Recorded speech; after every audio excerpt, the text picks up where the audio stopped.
Hello, good talking to you again. Yeah, how you been? I'm good. How about you? I've been very good. Congratulations on the premiere. Here we are. I know the Chinese. What could be cooler Right. than that? Now I have a big question for you. Bring it up. If you got the winning lottery ticket and you had to survive in LA, what's your secret weapon? How are you gonna do it? I'm calling John Cena or Simu Liu or Jason Statham and saying help. Where's Jason Statham? Where is he in the movie? I know. Well, yeah, there's always a sequel. All right. Well, thank you very much. If the entire city of Los Angeles was hunting you down, what is your secret to survive till sunset? Who's to say I'm not going to embrace death? Maybe I'm just, you know what? Just get it over with. I think that's it. I think I'm going to give away the money. I'll say you guys can take. No, maybe that's okay. Okay, let me retake that.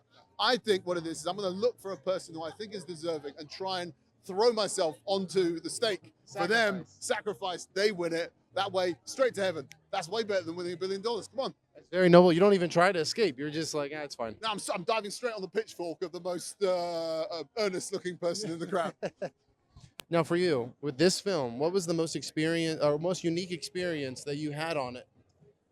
Compared to everything else you've done. Oh boy. Honestly, watching Awkwafina and Cena do the action, because Cena has decades of experience doing this kind of thing. For Awkwafina, it's a little newer.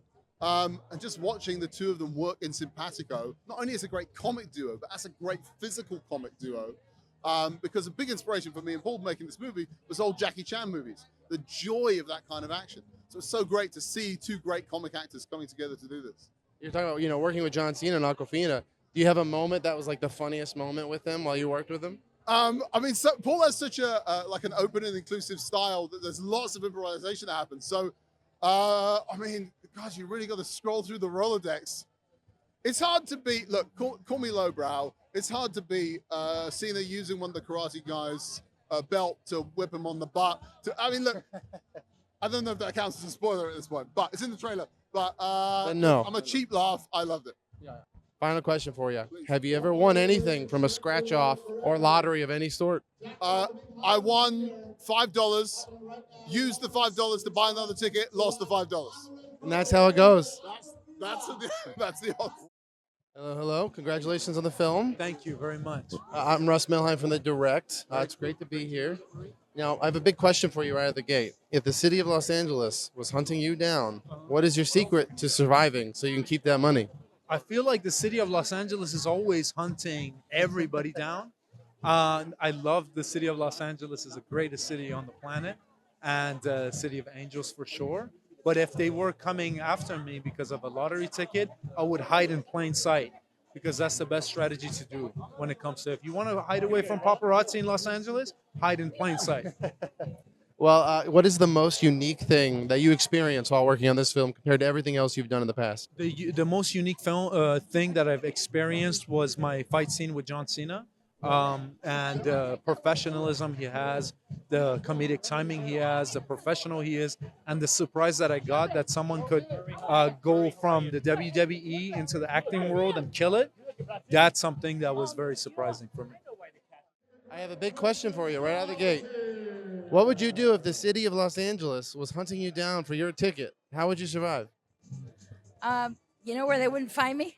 Where? In the subway, the LA subway. So that's what I do. I go underground. That would throw people off for sure. I don't even know where it is. I don't even know where to go to hide, but that's where I would go. What would you say was the most unique experience that you had while working on this film, whether that's on set or off set? The craziest, most unique thing was working with that flamethrower, because that was not a prop. That was real. And in between takes, I was holding it like to my side, and the gas was coming out, and I was shitting my pants. And I was like, and I can't wait to see the movie. It's going to see me like, because one false move, I would have gone up in flames, because this is a very flammable material.